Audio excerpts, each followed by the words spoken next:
Well, it should be interesting. Solo podcast. I was afraid it was going to happen last week. It didn't. It worked out okay.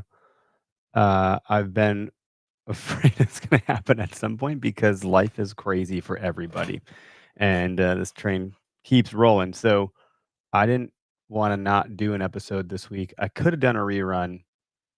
I still might. We'll see how this goes. But I think we're just gonna send it, see who shows up on a random Monday night at 9:30 p.m. and make a podcast out of it. If it sucks, I'll figure something else out. There's a really good chance it'll suck. So hopefully, I got the number on the screen, the phone number for the show to call in for our live call in line. It's 262-757-4122, and comments are uh, open on the screen, so can maybe pull off some of that stuff too. I don't really have a good talk line, but there are a bunch of things I feel like I could talk about. So let's get it. Let's get it going. This is the Okayest Hunter podcast. Never pass on shooter bucks, cause that's just meat in the freezer. It's your tag, you hunt how you want. This is Okayest Hunter.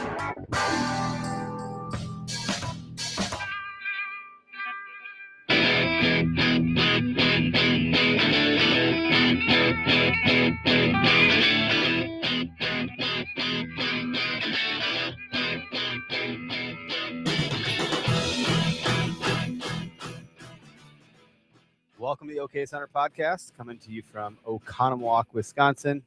I'm Eric. I'm in the studio solo tonight. I don't think this has happened in, 3 years. There was a point in time when I would run this thing on my own, and there would be several episodes by myself, which I think are terrible episodes. So this is probably going to be a terrible episode. The phone lines are open. There's a good chance we'll get a few folks that call in. I let our podcast network know on our what's it called? WhatsApp? What's chat? I don't know, something like that. And just seeing if anyone's around or awake. So people might pop in. We'll see. I don't really know what to expect here, but it's hard to ask everyone to be present on this thing. It's a labor of love or something. Might be a labor of something not love, but nonetheless, we're rolling, rocking, and all that stuff. Busy week, so a little bit of context here before we get into the sponsorship callouts, partnership stuff. It's a busy week with getting ready for Foam Fest. It's a short week work-wise because of the holiday, and condenses some things. And then school stuff is starting back up. So I got 2 kids in school this year versus last year I had 1. We got open house coming up here tomorrow night, the traditional podcast time, and well, family first. So it was either gonna be tonight or Wednesday, and Wednesday's got stuff going on. Then Thursday's kind of wonky, and then we're boom on that day off for the holiday, and so that's no good. Plus, it's Foam Fest, getting ready for stuff. So here we are. It's Monday night. My brain's pretty confused about everything. I don't even have a bourbon. I have some water just because I felt like it's going to be a busy week, and I'm not trying to drink tonight. I might. Well, it's an early podcast episode, so maybe I'll just get shit faced by myself in the basement here. But Dalton, always interesting in talking about mock scrapes. Do you run them and how they work best? I'm going to get to that question in a second. And Dalton, you're asking the wrong guy. I wish Derek or Greg were here to answer that question. I'll do my best, and maybe you can call into the show and you can talk about it, because I think you probably it might be a leading question because you probably have better answers than I do. But I do want to talk about a couple things real quick before we get into listener comments, and I'm really grateful that there's at least one already. That's a good start. Gives me some hope, and gives you guys hope as listeners. But so Foam Fest is our 3D archery event. For those that don't know or haven't been following along or are new to the show, it's very Midwest centric. It's in Wisconsin at Horicon Marsh Archers, which is in Horicon. I don't know. It's about 45 minutes from where I live, north of Oconomowoc. Decent location, like centralized wise. I think a lot of people can get to it relatively easily. The venue itself is great. It's a really great clubhouse, great property grounds. I just talked to one of the guys there tonight.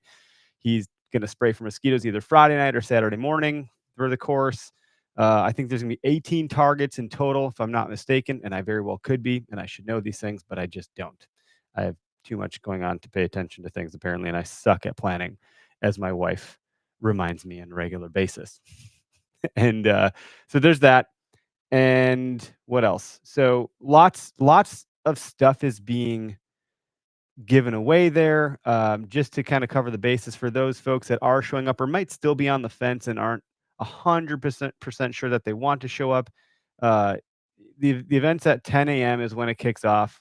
Some of us and the crew members or what have you will get there probably around 8:30, 9 o'clock to just kind of get set up and make sure everything's all ready to go, all that stuff. There'll be coffee and donuts for everybody in the morning, so you can dig into some of that stuff. I love it. No, not eating a single donut ever made anybody fat. Let me just say that right there. But if you can eat, 12 of them, you might have a different problem. I don't eat donuts enough, and I'm really excited about the donuts. Period. Like I'm really excited about that. There'll be lunch, burgers, brats, hot dogs, potato salad, chips, and then everyone that buys a ticket to shoot and be there, that's already registered on Eventbrite, which is on our website. You can get there and register at oksHunter.com. Click on our About, and it's at Events tab. You can also find it in our link in the bio on Instagram. But that $40 gets you access to shoot those 18 targets. Try out some gear in the local area. There's like a big wide open space with some mature trees you can set up. We're going to set up a bunch of saddle stuff from Latitude. We're going to be setting up the Lone Star, the Maverick, and the Method 2, as well as the Carbon Speed Series sticks. So you can kind of get a feel for all that stuff, and you can actually lob arrows at some Hadevale targets that they have set up there. So that'll be pretty. I mean, I like that part quite a bit. Lets you kind of experience the product firsthand, contend with the bridge, all that stuff. Kid activities. There's a kid shed hunt that Derek, he basically puts it on because he's got a shit ton of sheds. The Shed Dog Millionaire, as I like to call him. We bring in a box of sheds. Any Easter egg hunt you've ever been on where your parents hide eggs, inevitably, like where you hid them, but you always can't find one or two. It gets kind of weird. Like, oh, I feel like I should know where this is because I hit them. But so imagine that with antlers, and these are Derek's antlers. And last year, I think we got down to the wire and we couldn't find one. Everyone's like seriously looking at this point, and we did find it, but it turned into an actual shed hunt. So good time for the kids with that. When they bring their antler back, they get a candy or something out of the bucket, a little trinket or something. There's also going to be youth bows. I don't want to say youth targets, but there's going to be targets set up with youth bows and likely some coloring books and stuff like that. There's a couple little playgrounds there, I believe. They're in okay shape. So there's stuff for kids to do. That obviously they can walk the course with you, and if they're going to shoot the course, they can too. Kids are free, so no worries about that. If you're bringing your wife or something like that and she's not going to shoot, or if you bring your husband and he's not going to shoot, or whatever your situation is, always reminds me of Step Brothers. What is our situation, Dad? They don't have to pay if they're not going to shoot. So mostly I just want people to register so you get a good head count for food. Then that $40 also gets you a raffle ticket and a free drink ticket. That free drink ticket is good for beer, soda, water, whatever you're going to drink. And then that raffle ticket you can put into, I don't know if it's called like a silent auction, but you put your ticket into the thing you want to win for the drawing. Then you can buy additional raffle tickets if you want to put more tickets in, which I suspect people will. And just know that all of those dollars will be donated to conservation. So that'll be verified through 2% for conservation, which we're a certified 2% brand. Yeah, so that's exciting. And the more we raise, the better we can do. What we're giving away, and then we'll kind of move on here. So we are giving away 2 Bear Archery Legit RTHs, which stands for Ready to Hunt. One will be raffled. One will be given based on score of the course. So it might be the best score, the worst score, the median score, or some other version of that we come up with. So stand by. We're giving away 4 Tactacam 3.0 cell cams. 2 of them are the pros. 2 of them are the regulars. I think the pros just have that touch screen or that the visual screen on it. The other ones don't, but they're all pretty damn good. Nosler ammunition packages. There is quite a few different calibers of ammunition that we're going to give away. So I'm not sure how I want to do that one yet, just because based on your rifle caliber, you may or may not find that ammunition valuable. You might not have a need for it, but they did give us quite a bit, plus some swag. Muck Boot is one of our partners here. And basically, so this is our sponsorship call it, because most of these companies are our partners. Bear Archery. Tactacam's not a partner, but they're friendly and they're pretty cool. And Nosler's our presenting sponsor. Obviously, you can see them on the screen here if you're watching live. Or maybe I don't have on the screen. I don't know what I'm doing. Everything's got switched around tonight. It's a pretty confusing day, as I mentioned. But Muck Boot is getting 20% off to everyone that attends. And then one pair is going to be raffled off, one pair of boots. Rack Hub is giving away an RH2 and an RH1, plus a bunch of shed season swag. Kifaru is going to give away 3 different Rogan packs. Really excited about that. So we might bundle some of this stuff up, put some stuff in the packs. So if you want to pack, maybe win more of this stuff. So, we got to cross that bridge a little bit this week yet. This is some of the stuff we have to work on. I'm talking about is it being a busy week. Latitude sending a full saddle. I don't know which one yet. I forget what they had mentioned. They have obviously a bit in inventory, and they're doing a lot of new stuff right now. So stand by there. But that will be a full kit with the Carbon Series speed sticks. Riton Optics, partner of ours as well. They're giving away some binos. So they're really nice. I've been using, not the ones I'll be giving away, but the same model. I've been glassing with the kids with them, and they're great. Spartan Forge, you may have listened to Bill Thompson's episode with them 2-3 weeks ago, whenever he was here. And he said on that show, 6 months free for everybody in attendance. So if you want that, we'll just need your email, first name and last name, and then I'll pass all that information on a spreadsheet to Bill, and he'll get you set up. If you already have membership, again, I think maybe he'll be able to comp you 6 months. It's a technology company. I'm pretty sure he's got the capability to do something like that. And if I spoke too soon, maybe it's Bill's problem. He can blame me later or something. Weathered Oaks is going to give away some handcrafted turkey calls, maybe some hats. I believe Matt is going to be giving some stuff away. Matt's also the host of the OK's Fisher podcast. If you don't know Matt Strime, he's a good dude. We're going to be giving away a swag pack as well. OK's Hunter. I have it written down, just not on the screen that I'm on right now. I'll go back to that in a second. I believe we're getting a platform from a company called Pursuit Platform. Came across them, and they asked if there's anything they could do to help out. I'm like, well, shit, yeah, you want to send us a platform for Foam Fest? More than welcome to. DH3, i.e. Deer Hunter Podcast. Kevin's going to send over some DH3 mock scrape, synthetic scrape system as well. And Newcomb Hunting Blinds is going to be sending us a blind or 2, I believe, again, based on inventory stuff. So we'll see what they come up with here. So that's quite a bit of stuff to be giving away for an event that this isn't TAC. This isn't like hundreds and hundreds of people. This is like a room of 40, 50 people.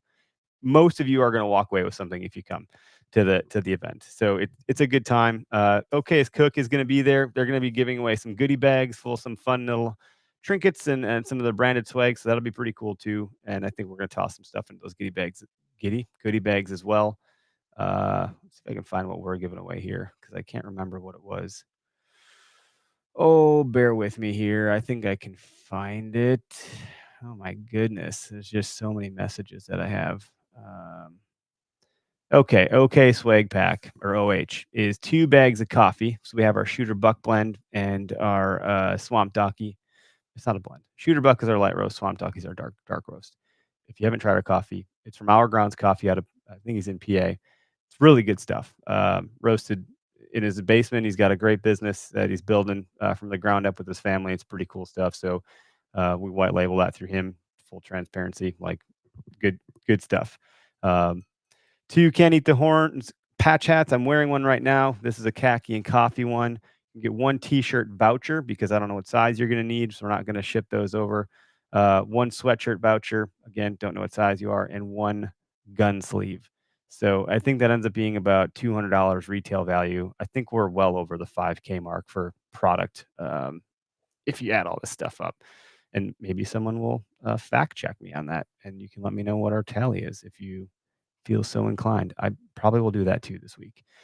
So that's Foam Fest. Now then, this is why I felt like I had enough to talk about. So we're 14 minutes in, and I'm still yammering here. I promise I'll get to deer stuff. That's the whole point of this episode. But speaking of deer stuff, to some degree, our season 2 of our hunting show, not podcast, because this is like season 6 or 7 in totality. Season 4, since we've been doing it as OK's Hunter. I don't know. Nonetheless, season 2 of the OK's Hunter show, which airs on YouTube and Carbon TV, is going live September 1st. So the Sunday after Foam Fest. It's kind of like a big OK's Hunter weekend. And we got Foam Fest. We all get together, have a good time, fling some arrows.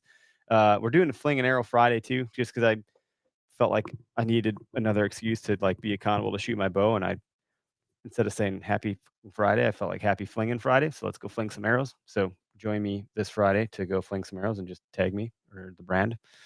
And that'll be neat.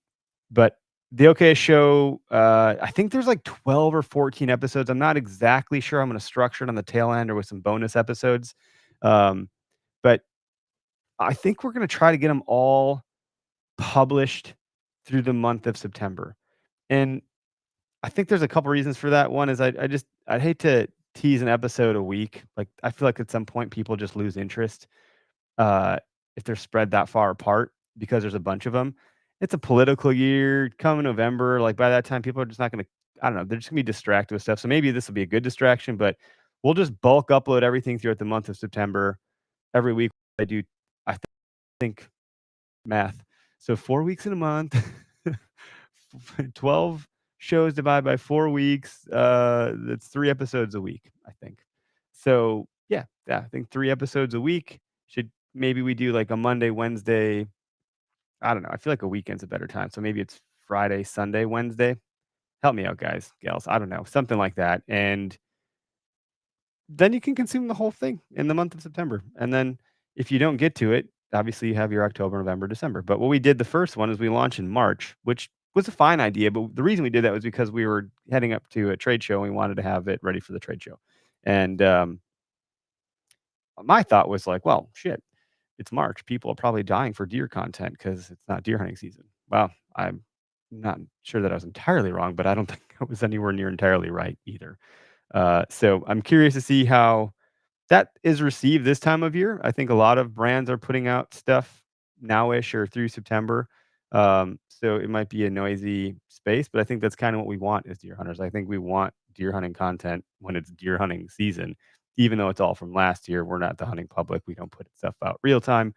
Maybe that'll change. I don't know. We got some stuff cooking here, so it's kind of neat, but we'll see where that all goes. And your feedback is welcome. I want to hear what you like, what you didn't like, what's annoying, what's good, what's bad, all that stuff, so we can make improvements because we like to try to do a good job, albeit our name is Okayist. Just gives us a lot of grace with things like that. And this shitty podcast where I'm talking to myself. But back to Dalton's question now, because I think that's all. That concludes my announcement-y type stuff. Yeah, I think that's all I have. And I should probably just slow my rate of speech here because this isn't a sprint. I got some time to cover here. So Dalton said, I'll throw it up on the screen. I don't see any callers in the queue yet, but again, reminder, we're live right now. And the call line is 262-757-4122. So if you want to call in, let's call in. Let's hear what you have to say. Dan did that. Flanging Fridays are the coolest thing since sliced deer. Boom. Look at that. Thanks, Dan. Appreciate you, buddy. So Dalton said, always interested in talking about mock scrapes. Do you run them and how do they work best in the northern region? Well, northern might be relative. Dalton, I forget where you're at, but I might be just north of you just by matter of being in Wisconsin. If I get far north than Wisconsin, that's, big woods territory. I have no fucking clue. So down here, we did a MEP because I forgot the DH3 when I went out to hang cams. And just roughed up the ground a whole bunch, made some big dirt patches, tried to get a licking branch and under a tree and so forth. And so far, it's okay, Derek. It's okay. You shouldn't be commenting. Then you just got to go to bed, bro. It's okay. It's not a big deal. Although I just I miss Greg deeply. I talked to him today, and I just miss him. I just miss his his pheromones and his beard, and I fucking miss Greg, okay? And I just love when you guys are here. It's a better experience.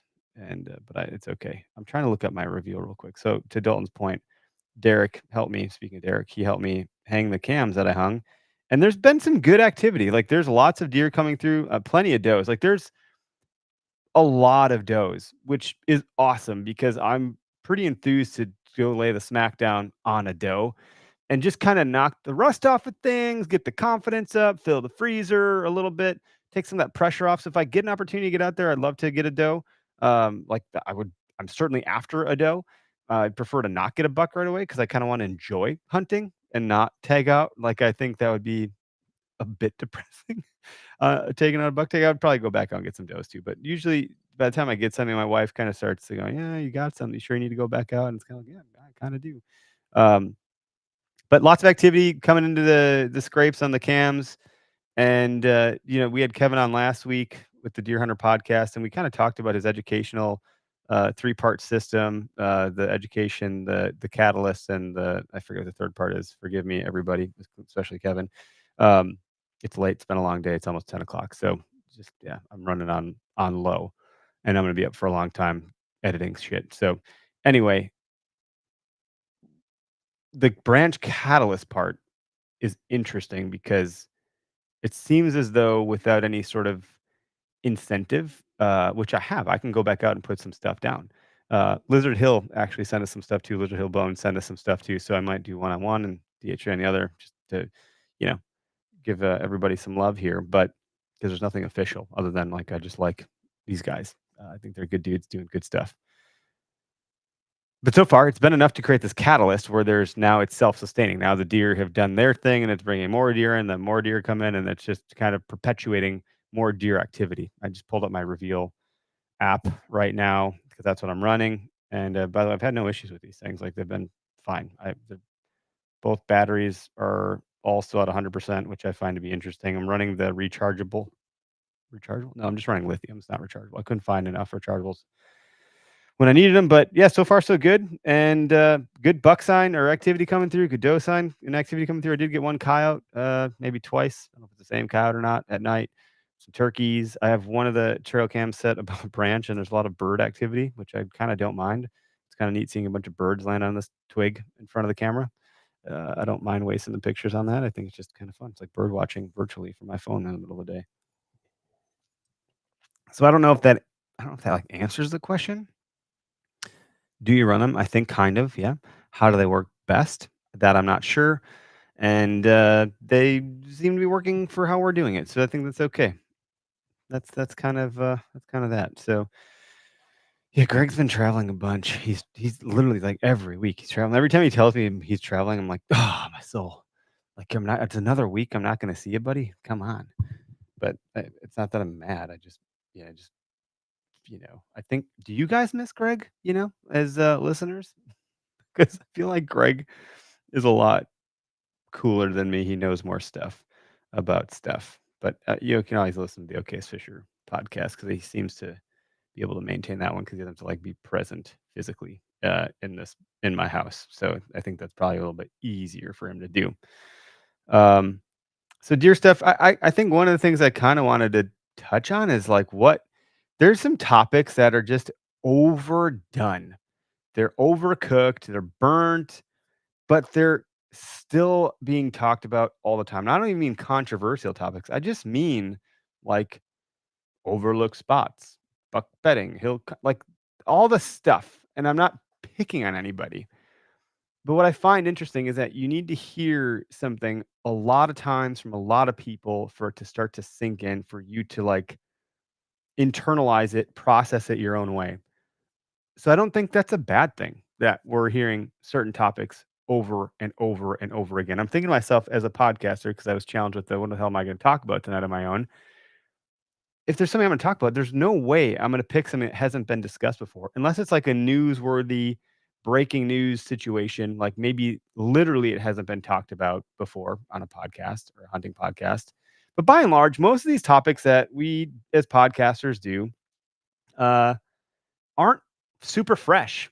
And so then the other side of that coin is, well, what isn't talked about enough?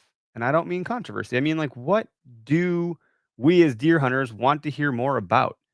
Because there's only so many things you can talk about with these animals. And there is a funnel of learning. You get deeper down the path, and certain topics are more interesting. I think Derek's doing a really good job with dropping pins and teasing out lessons from stories from people that have had a lot of success killing big bucks. I think that's a unique way to get at maybe the same information, but just from a different angle or a different lens, or rather than this is the how I do it, or this is the gear I use, or this is how I read the terrain and the patterns. It's more like this is what I noticed, and this is what chord got struck with the experience I had up to that point.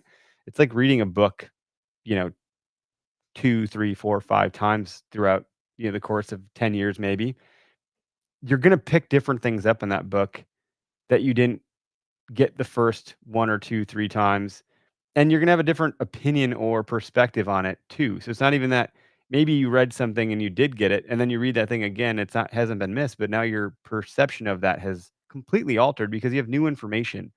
So, I don't think any topic's ever gonna get really too tired. I think we're always gonna be interested in buck betting or how bucks use pinch points and what thermals do to the how the bucks are gonna be traveling. What's happening with doe movement, how deer paying attention. There's so many topics, um, that you can talk about. And, this is the OK Center podcast. We're a generalist show. We talk about all sorts of shit. We'll talk about trapping, we'll talk about bear hunting, we'll talk about elk, we'll talk about whitetail a lot. We'll talk about just goofing around and 3D archery and whatever. We'll talk about the state of the, industry, if you will, in some cases. We'll talk a lot about, I don't know, just our mission and ethos of like, let's end hunter bashing and let's get back to our roots. So we discuss a lot of things, but the tactical stuff I'm always fascinated because I am always trying to learn more and do a better job in the deer woods and um, bring meat home. Not that my family depends on the meat, but it is enjoyable. It's a special occasion type thing. We pull the venison, so I like that we do that. Um, what's most notably important about listening to podcasts, especially deer hunting podcasts, I suppose, because that's what this is. There's a lot of good ones out there. There are a lot of hunting podcasts, and more keep popping up. I mean, shit, we have a network of podcasts here, so it's not all deer hunting, but I mean, it just goes to show there's more and more podcasts coming all the time, and are coming into the space. So with the advent of AI and Chat GPT and I don't even know what the other ones are with Google and shit, but there's a lot of them. Microsoft's got one. Everyone's got a chat bot or a large language model. Spartan Forge has one called Cyber Scout. So that being said, what's cool, man, I'm having a hard time getting my thoughts together. Jeez, a lot of content on the internet, articles, so forth, are they're not 100% written by ChatGPT. I mean, some of them very well could be and probably are. But they're certainly augmented by it or supplemented by it to some degree. So it's going to be hard to discern if ChatGPT wrote an article or if a human did. It's some of the things it can put together aren't bad. Like it's not bad at all. Uh, but with a podcast, I'm speaking. We're having dialogue. We're having conversations. We're reading comments off the screen, taking callers. Well, not tonight. No one's calling in. It's 10 o'clock at night on a Monday, so everyone's probably like going to bed.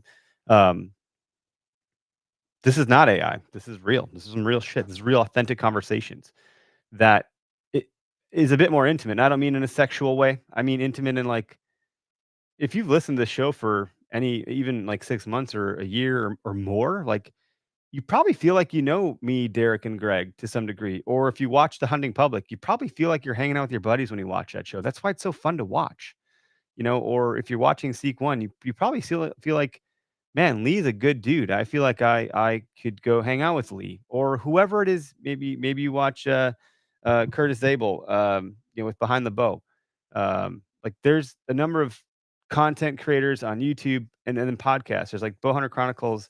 Adam's a great dude. Kevin with Deer Hunter Podcast, great dude. You listen to these guys, working class bowhunter, you know, you feel like you're hanging out with the fellas and Kurt over there. It's interesting to me that it imbues that level of connectivity and like belonging to some degree. Uh, but it's all original content. So it's deeper dialogues, it's deeper meaning, it's deeper value, and it's real shit. It's not fabricated. I'm not reading off a teleprompter. There's no Chat GPT did not tell me what to talk about tonight. I have nothing to. I mean, it could help with that, I suppose, but this is all original shit, and it's original every single week. Everything we do every week is well, pretty off the cuff, as you can tell as I'm sitting here tonight. We didn't have a guest lined up for this week. I blocked off the Tuesday, so we weren't going to have a guest this week, and it just didn't work out that I could have everyone be on the show. So nonetheless, I digress. Hopefully, y'all, I don't know, appreciate hunting podcasts. There's a lot of them. There's some really good ones, and everyone's a little bit different. And I think different is good. I'm a strong believer in different, not better, and sometimes different, therefore, then can be better. Uh, if that makes any damn sense at all. I don't know. Tanzan, thanks for commenting. I'll toss your note up on the screen here. But Tonson said, do a show about New Mexico elk, specifically Unit 50 rifle. I have 6 weeks. Joel Gigliana with Elk Bros / Blue Collar Elk lives in New Mexico and puts on. He's a former teacher, and he helps people get into elk hunting through a course and through his content and through his podcast. He's been on our show, I think, once or twice. I know once for sure, maybe twice. I just can't remember if we brought him back on a second time, unless he called in or something. Super nice guy, knows a ton. He's tagged out several, like we're talking like 20 years in a row or something. And it sounds like New Mexico, from what I've learned from him actually, is I don't want to say it's a sleeper state. I don't know if that's the case, but it certainly sounds like you have a higher likelihood to. It sounds like it's a true draw, or I'm sorry, lottery, not draw. So anybody could get picked, so to speak. And for that reason, I think New Mexico is probably a great place to consider. Excuse me, elk hunting rather than maybe Colorado, and there are lots changing over there actively right now. Those tectonic plates are shifting. The way that's all going, I don't know where that's going to end up. But Wyoming, I think is expensive or hard to get. Montana, same. I think maybe those are some of the more picturesque states that I think about. Or if I wanted to go, I think I'd want some of that. But New Mexico's got some beautiful stuff too, and a pretty healthy herd. So I think, yeah, check those guys out for sure. Tell them, the okayest guy sent you, and maybe we can coax him into being a guest on the show here sometime soon, because I know elk is kicking off all over the place. So he might not be available for that same reason too, though, given the timing of that or what have you. So I guess we'll see. We'll see where that goes. But that's a good comment. Thank you. We do have a caller. Looks like Noah is awake at 10 o'clock in Wisconsin. Noah, 1 second here while I get the volume adjusted. Hold on, and I'll bring you in here in just a moment. All right. Can you hear me okay? Yep, I can hear you just fine. Sweet. Well, hopefully, if there's still people in the comments, they can confirm that they can hear you, but I can. So how's it going, buddy? What's going on? Why are you up so late? Oh, I've been up late for a while. Kind of out of work for the moment. Oh, shit. Just how my line of work goes. All right. But more time for hunting stuff, I suppose, huh? Oh yeah. Just finished up all my habitat work, just waiting on some trees to get delivered, and then it's I'm ready for hunting season here. Sweet, dude. That's exciting. I think I saw that you registered for Foam Fest. I think you'd mentioned it last time you called in. Bring any buddies with you or anything like that? Or you excited about it? Yeah, I'm excited about it. It's always a fun time over there. I actually think I mentioned it last time. I was just up at an archery shoot up in Poinet, I believe it was. Okay. So, but yeah, I'm excited for it. Still have not gotten any of my buddies to get a bow yet. That's trying rough. to work on That's them. rough. I'm trying to invite some people that don't hunt or don't have bows. Yeah, I think they've gun hunted, but they don't bow hunt. And I'm like, dude, you could win a bow. You can hang out with people that are shooting. You can do the course.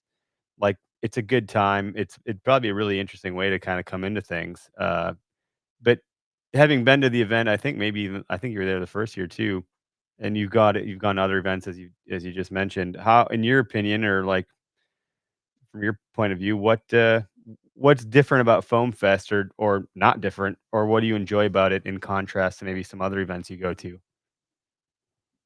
I mean, honestly, that was my only other event. Was this Poinet thing. I mean, even then, that was chill too. I mean, that's one thing I liked. I don't know if people are just worried that it's going to be too serious. It really wasn't. I mean, even going there just as by myself, I found somebody to go shoot the course with. We just had a good time. That's fantastic. It is pretty cool that I think most of so like Anthony Heller, who he hosts the Deer Vein podcast. He's not far from us here, and he puts on a shoot usually around Father's Day in June called the 3D Archery Playground on a private property that he owns, him and his dad own, and it's a lot of work. It's way more work than the one that we're putting on because he does everything himself. But it's a pretty dynamic course, but every time I've ever gone to any archery event, there's usually other people we sync up with that like we don't know at all, and we make friends like instantly. It's just great. The camaraderie that bow hunters have amongst ourselves. I mean, we think there's all this hunter bashing going on, and on social media, I think there's a shit ton. It's unfortunate, but in real life, there's virtually none. Everyone's great. I've had zero. There's like that, like no one's getting in fist fights over bows. Like it's all fine. It's a really good, healthy environment, good time. So every archery event I've been to has been pretty great. Some of the fitness related ones are a bit intense. It's in terms of like competing and exercising. None of that's bad. It's just this isn't that. This is like just come as you are, hang out, shoot the shit. It's all good. Yeah, I mean, and that's what I like about it. I was at this other shoot. Had a couple ideas for you guys. It was I don't know if you've shot the iron buck or like the iron turkey before. No, that's more like the trick shot type stuff. Yeah, it's so it's a silhouette of a deer, and it's just the vital area is just foam. The rest is all steel. Yeah, you see people freaking breaking arrows on that stuff. Oh, but it was great though. I mean, did anyone hit it? With our expensive arrows, it was. Yeah. People were hitting it all left and right. Did anyone hit the vital though? The vitals? Did they get through the steel? I hit the vitals a bunch. Yeah, a bunch of people were. Okay. What they did was. How far was the shot? I believe the turkey they had at 20. And the iron buck they had, I think it was like 32-ish. Yeah, that's a. Can't remember the exact range on that one. Yeah, what they did was they tied it to their raffle. Yep. So like it was $1 an arrow, and then if you hit the vitals, you got like 5 raffle tickets or something like that. That's pretty cool. And you did. I've seen those types of shots. I was actually at the WCB shoot several years ago, and I'd gone, and it was like a really far shot. Like it might have been like 80 or 90 yards. And so it's just ding, ding, ding, ding, like people just busting arrows left and right. And then Trevor with the Outdoor Drive podcast nailed it in the vitals, and it was like, oh, I mean, he was like the first and only one to do it, and he won a big prize, and it was pretty freaking cool. It was like one of those moments, just had to be there for it. Yeah. I don't remember if I shot it or not. I don't think I did. I was like, there's no chance I'm gonna. I don't know if I would have taken a shot at it because I'm running those the grizzly sticks too, and you know what those are like. Yeah. Oh yeah, they got some weight to them. They don't. They're not light, they'll drop a little bit on you the further out you get. It's more of the expense portion of it, losing a $20 arrow. Any arrow is expensive. I don't think like losing an arrow is something you want to do by choice, and I'll lose a couple by accident. I'm certain. Like I think when I went to the deer vein shoot I just mentioned, I think I was just shooting at a target block to just make sure I was good before I hit the course, and I fucking lost that arrow. It was the first shot I took at the event. The first shot I took, I lost an arrow. I was like, you got to be kidding me. And I don't even know what I did. I didn't lose an arrow the rest of the time. So that was a pretty, I don't even know what the hell happened. It was pretty weird. But I was like, oh, not off to a great start. They did a cool competition at that one, though. At the end, they did a target block shoot off where you went up against you and one other hunter went up. And then it just kept going. It was like elimination. So the target kept going further and further and further and further. And people just kept getting match until there was just one left standing. And that was cool. I really thought that was a ton of fun. There was a lot of like pressure. Yeah. You're like, everyone's looking at you. Are you better than this guy next to you or this gal next to you? I don't know. You shoot and it's like, oh, I'm still in, and the pressure just kept building. And I think that pressure is kind of a unique way to mimic some of the adrenaline maybe you'd get with a deer. It's, not the same thing, but it was interesting. I enjoyed that. That was kind of cool. So anytime you can get that pressure on, I know I'm going to see that first deer walk out, September, 14th this year? Yep. Yeah, I think that's what it is.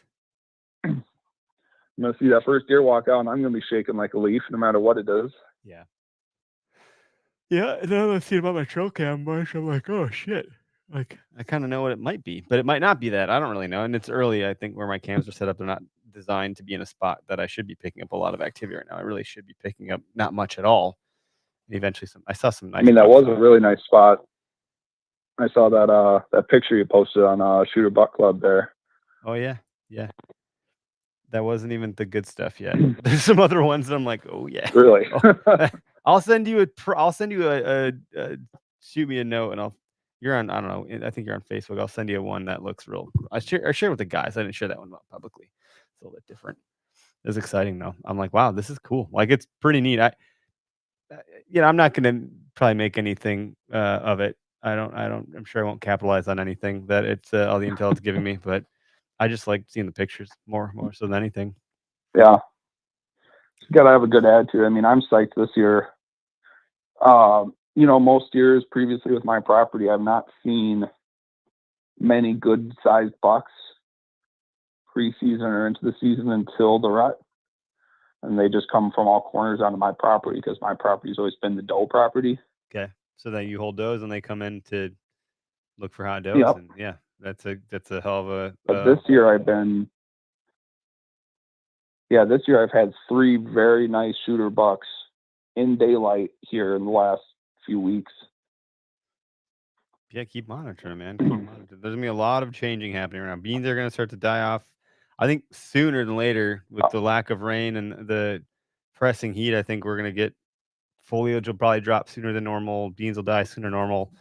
It'll be interesting. I have heard some chatter of like an earlier rut / fall, or that it's gonna be what's the word that something with a B, like it's gonna be 2 chunks. Bifurcated. What's the freaking word I'm thinking of? Doesn't matter because I'm not gonna think of it, but I wonder if anyone else has heard anything like that across like the Midwest where there may be an early. Yeah, I mean, honestly, I don't really trust that any weather reports really. I mean, think of any other job, you can be as wrong as much as a weatherman can be. Dude, I took meteorology in college, thinking it'd be a valuable course to take because I love being outside, and it was so hard. I think I dropped a class. It was so hard. I was like, the fuck. What is I was like, this is supposed to be easy. Like, it's weather, and it was like complicated. I was like, no one of these assholes get it wrong all the time. None of it makes any sense. It was like really difficult. So, but yeah, you can get a lot of that all wrong. It's never right. I'm actually trying to make sure that I'm not like that I have a control over it, but I'm pretty conscious of the weather for this Saturday, and so far it still looks good. Like, there's some storms on Thursday, Friday, but then Saturday is like 0% chance, just a hot sunny day. So I'll take that over the rain. We've had rain the last few years, but it happened later on, so it wasn't a problem. Yeah, last I saw it was supposed to rain like tomorrow, and then I thought it was supposed to be nice. It's actually supposed to get to like 56 in the morning on Saturday, I thought. Interesting. Yeah, it was hot. I went for a run after work today, and it was swampy out there. Like, it was thick. Felt like I was running in a cloud. It was pretty brutal. I didn't go far. My wife had me driving home from the beach with the kids, and she's like, "Do you want me to pick you up?" I'm like, "No, I love it. I'm gonna suffer." And then she was trying to show the kids that I was on there, like, "There's your dad." And then my one kid didn't see me, so he threw a huge fit. She's like, turned back around. So then I was like, "Oh, she turned back around. Like, she's trying to like really pick me up. Like, what's going on?" So then I was like, well, at this point, you've driven past twice. Now I'm going to get in. And it was comical because it's like, oh, you've walked past me twice, shooter buck or whatever. Like, now I'm going to shoot you. Like, your mind changes. Don't give me another chance. So I got in the car. It was a sweaty mess, and it was great. The heat, though, man, I love it. I love running in that heat. It's my favorite. But yeah, dude, thanks for calling in. How's the food plot coming along? You got some trees coming, you said, and then what? What's next? That's pretty much it. The trees are just replacement trees. The nursery I go through, it's over in Michigan. They do a pretty nice thing. You buy like the survival kit. It's just basically some little insurance for it, a tree tube, some other stuff they do. And if the tree dies, they'll do a free replacement if it died within a year. Sweet, dude. That's so great. Yeah, 3 of my apples didn't make it. 1 of my persimmons didn't make it, so I'm getting all those replaced. I might just have to refreshen out my mock scrapes. I didn't want to comment, but that one commenter, Dalton, I think it was. Yep. Yeah, so if he's still listening, I'm up north obviously, and I run my mock scrapes. I do them all rope, like the hemp rope. Okay. Just hung down. I think I got them like the bottom of it at 4 feet. Okay. And then I use stuff called buck fever. It's essentially very similar to the DH3 that Deer Hunter does. There's a lot of It's a products. synthetic blend. Okay. And they have different stuff. So they have the actual tarsal gland scent. That's what you spray in the dirt. And then they have I forgot what it's called, but it's the forehead glands. They're different. Okay. Yeah, I think I remember. And Kevin that's talking what about that you last night. spray on the rope. Okay. Yeah, that's cool. I have And I mean, the ability for my trail cam or whatever to send video, but I haven't been requesting a bunch of it yet. I don't think there's a lot of value yet there, but I can see the bucks working the scrapes or checking them out at least. yeah, I mean, even on mine, I don't really have it run video, even when it's on a mock scrape. I just don't get much benefit out of it. So I just usually have it run a very low interval. Okay. On the pictures. And then that usually gets me a few of them while it's working the scrape. Yeah.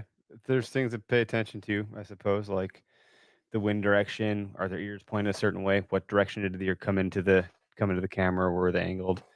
Eventually you start to piece some of that stuff together. Yeah, I and can see that. You can kind of get some idea. Were they coming from the food in the morning? Were they headed towards the bed at night? What were they, and I'm starting to see some of that patterning happen already. Even just with I'm like, okay, if they're coming in at night, they're coming in a certain direction, which tells me they're coming off of the food. Like I'm trying to think a little bit harder about that stuff, or a little bit more critically. So when the time comes, I kind of know like they're moving this way and this wind, which would make sense. But they're not always going to move nose into wind or whatever. I think I've talked about this on other episodes. There's different points of sail if you're if you're into sailing.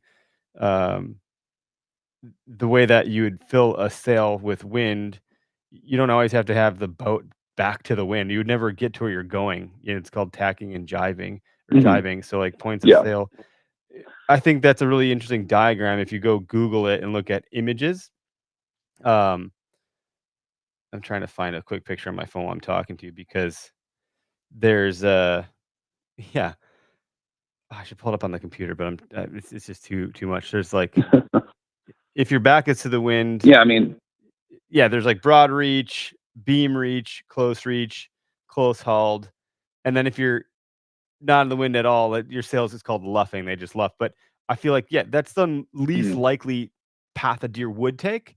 But they'll take any other path if they can cut that wind a little bit. They just need to get some information, into their nose to see what's around them, so to speak. So, yeah, things to pay attention to when you're looking at your cell cam or trail cam or whatever, you're pulling those cards.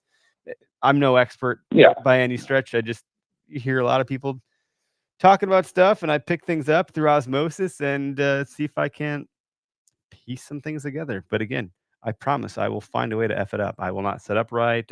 Something's going to go wrong. There's no guarantees with this shit. No, I'm the same way here. There's a reason you call it the OKS Hunter podcast, and the reason we all listen to it. Yeah, I suppose so. Yeah, we've never claimed to be experts. Just look at our freaking name of the show. You know what you're getting here. If you're listening to us, like I hope people still can learn from us, and usually it's more from like learn from our mistakes kind of thing, and we make a lot of them, so you're probably learning a ton. Yeah, maybe that's how it works. Yeah, I mean, for me, it's just I enjoy listening to you guys, and it's not just fluff stories of guys shooting 200-inch bucks out of Iowa. Yeah, I don't know. There's a lot of like, I don't think any hunt's a guaranteed, but there certainly are some like template cookie cutter hunts where it's like and more power to them. You're probably trying to get to that point to some degree too. If you get your land figured out, there's a lot of strategy for in sure. that. Like that's not easy to to get to that point. But once you do, at some point, you might get a little like restless and want to find a way to mix it up a little bit so it's not so predictable. Oh yeah, for sure. But yeah, deer do deer stuff. They're not inherently I mean, they're creatures of habit, but they're not that predictable. They're wild animals, so they will do whatever. But no, dude. Yeah, thanks for Yeah. calling in. I don't have anyone else in queue. I do see some folks commenting. Dan said, "Amen, brother." Thank you. Michael Kreshmir is. Hopefully, I said your last name correct, Mike. Bear hunting next week. That's exciting. You know, if you follow the Boyer podcast or our channel on Instagram, you'll see that he just got a huge freaking bear with a trad bow. I was debating calling him to tell his bear story tonight, but I feel like that's going to be one where I want everyone around because that could be a lot of fun to hear that story. That shouldn't be for just me, but yeah, bear hunting could be fun. The meat should be tasty. Hopefully, I think he's gonna do all the like the stuff Bear Grease does, like the Clay Newcomb stuff. He's gonna like, I don't know what they do to the bear fat. Something. It's like a process. Yeah, I don't know much about that myself. I'm still waiting to draw my bear tag. I don't know. I don't know what I don't know. And if I don't know something, I probably won't talk about it too much. I think where is the yeah, the OK's cook was asking if he could send him some of the meat. He's like, what would it cost to get a chunk to play with? He said he's gonna render was or process and render the fat and all that. So like Matt knows what he's doing more than I do because he even used a big word like render. So I'm not sure. I bet you Levi knows what to do with it too. Don't ask Derek to fuck with bears because he left one in his cooler once on accident in his closet. That was a funny story he shared with us, and funny because like it's just one of those things when he's unpacking it just totally escaped his mind and was a disgusting surprise several weeks later, maybe in his home. I don't remember what episode that was, but that was a wild story. Maybe like 2 years ago. But well, cool, man. I might wind down and call it a podcast for the week. Maybe I'll still do a rerun of some other episode that maybe has more like hunting tactical stuff. But yeah, I'm glad you called in. Thanks for calling in. We'll see you this Saturday. Yep. See you then. All right. Noah, you have a good night, buddy. Yep. You too. Bye. I'm really glad he called in. That was really awesome that we had a caller because, well, that was how long was that call? That call was 20 minutes. Noah just saved all y'all from 20 minutes of me bullshitting by myself. Yeah, let me know if there's any good books around hunting. I have these two. I'm just looking around here because random shit, but I'm actively trying to like genuinely learn more about, this brings my next topic, about conservation. And I stumbled across this author, Jim Posewitz. If you're looking at the screen, if you're watching on YouTube or Spotify, this might be a good time to put the video on. You can see here, this book is called Beyond Fair Chase. And then he has another book called Inherit the Hunt. I've skimmed through them so far. I don't know that they're cover to cover books, but I really like his disposition and stance or viewpoint towards hunting. Even part of the proceeds of the book go to preserve and sustain hunting. They're not very expensive books. It's like $7. This one's not much either.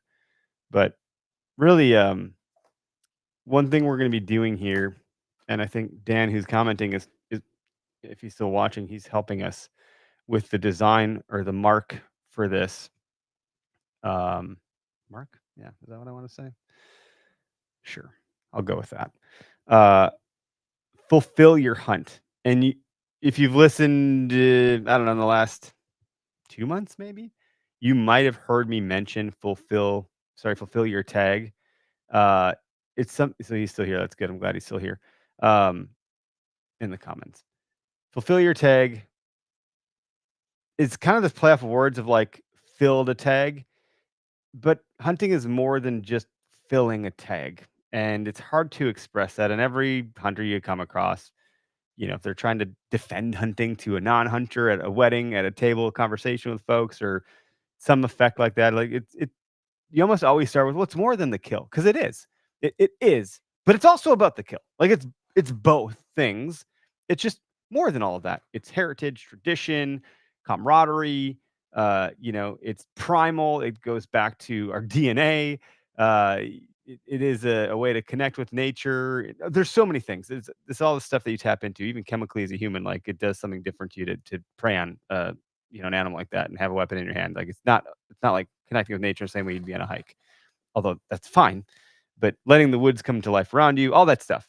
So fulfill your tag is meant to address this narrative that I've witnessed kind of come into the fold or the fray. And it's not a bad narrative. I don't want, if I have to do anything with this platform that we have, albeit not very big at all, is I want to leave things better than I found it, and I want to give more than I take. And give more than I take is probably more aligned with me versus the former, better than I found it. I don't know if we're able to do that, but I can control giving more than we take, and I want to use our platform for as much good as humanly possible. It's why we do the kickback. Our 1% of our total revenue goes into conservation.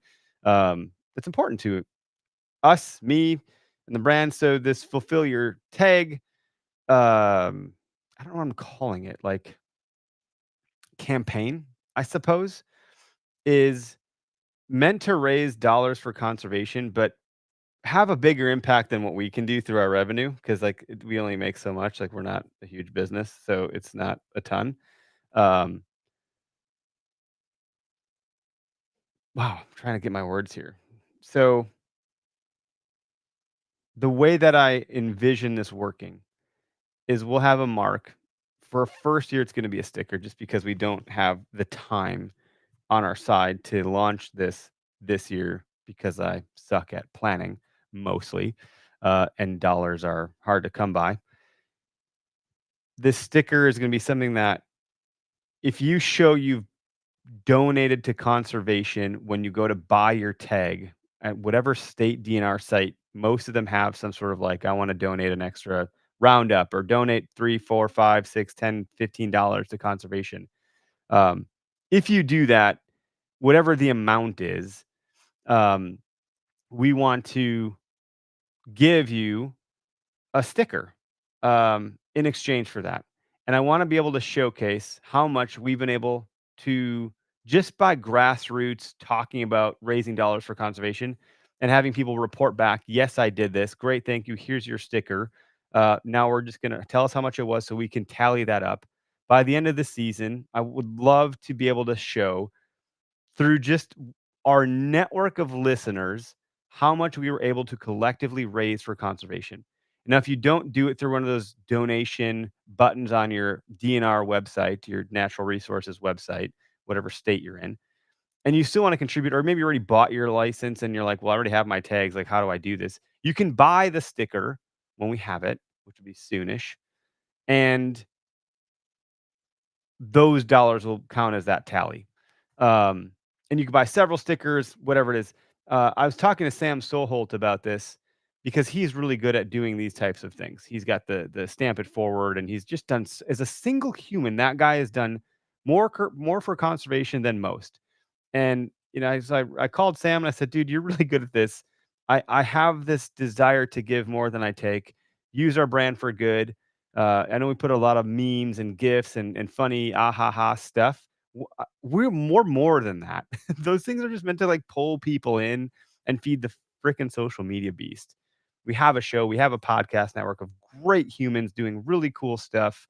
We're really trying to do like really good things for the community with our mission and ending deer shaming. Like, we want a very positive voice in the hunting community, because I just want positivity to be louder than negativity.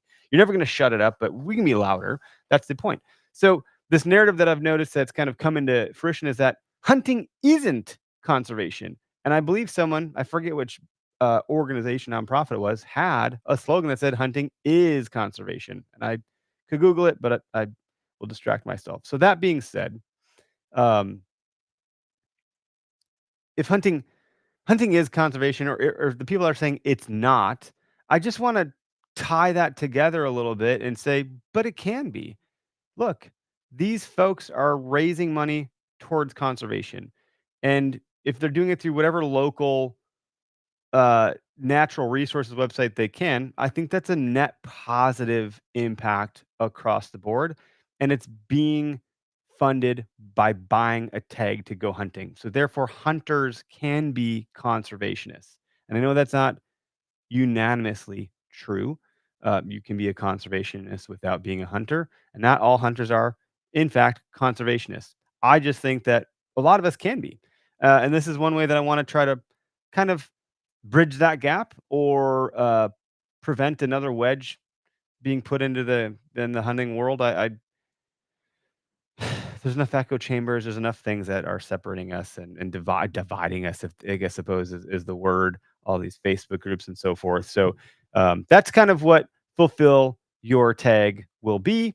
That will be coming very, very soon. Dan, who's in the chat here, he's a very talented graphic designer, and he's helping put this thing together. What it will be going forward, we've already identified some suppliers and a bit of a supply chain, but these are going to be like a memento coin. Like I think they're called challenge coins or the Memento Mori coin, that you can buy if you're into stoicism. That's just like, you could die tomorrow or you could die today. So you have this coin in your pocket. It reminds you that like life is short. I could go at any minute. I want to act accordingly. That's a coin that people have to remind them to stay present in life and do good things. I want this to eventually be a coin that's a reminder that you are a conservationist, you're a hunter, you're both of those things, or you can be. And we just don't have the wherewithal to get the coin off the ground in time for this hunting season. Understandably, it's not as simple as a sticker. So stickers first, and the design is fucking amazing. The mock-up is already far and away what I could have anticipated we could do, and it really is tying together hunting and conservation in one image, with conservationist being the token, but fulfill your tag. So rather than fill your tag, fulfill your tag. I think we can fulfill that. So nonetheless, that's my soapbox. Got a couple comments here I'll read, and then I'll probably log off and get to producing this particular episode. So Nick said, I'm behind on the episode for 3 weeks. Yikes, that's okay. We don't anticipate everyone will be listening that frequently. Clicked on YouTube and there you are. So wish I could be at Foam Fest this year. It was the plan, but of course things never go to plan. That's fucking true. I hear you there. That's why we're doing this on a Monday night, which is rare and not normal. The reason you keep getting buffer and evolving is because of you. Oh, the reason? Okay. Haven't changed your stance. Don't stop. Thank you, Nick. Surprised to see you on a Monday. Yes, if I've learned to the last 3 episodes, I would know that you would be here tonight. No, this was total audible. You would not have known. I did not express or state this last week at all. I just decided I wasn't going to have time later in the week. So let's just get it done because I want to show up every week. I could have just decided to do nothing, and that's just not how I roll. So excited for Saturday, 12 years old, and looking forward to meeting you. And I'm very excited. That's awesome. Excited to see you there. Even more exciting if you win something like a bear bow. That'd be super cool. Now, one thing I did want to call back out on the Fulfill Your Tag is for everyone that does send something, in addition to getting stickers, I want to put together a drawing that we would announce at the end of the year. So for anyone that does send stuff through, we'll figure out all the channels and forum posts and all that shit. Excuse my language. Then we'll do a drawing or a raffle to win some really exciting stuff.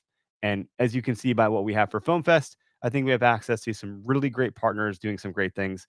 And ideally, if I can do this right by next year and show proof of concept, we could probably get partners to match up to a certain percentage to really put a dent in what we can do for conservation. And I don't want it to be okayest hunter. I want it to be everybody. I want it to be our collective audience, our community. This is not about us. This is about doing good for conservation, doing good for what we want to cherish and leave behind for our children, our children's children. So, just thinking about the future and what we can do with it and how we can shape it and how we can have a place in it and make sure that there is something left for other people. I think Doug Dern said it best. It's not ours. It's just our turn. Great quote from a really great guy. So with that, I'll log off. I think I'll play some music, make it sound like I did something cool tonight. But thanks for tuning in, everybody. Excited to see anyone that's going to make it to Foam Fest this year. And you can, if you want to get to know us better, you can continue to listen to our podcast You can watch the Okayest Hunter show, and I guarantee you'll get to know us really well if you watch that show. It is a shit show. So enjoy. Have a good night, everybody.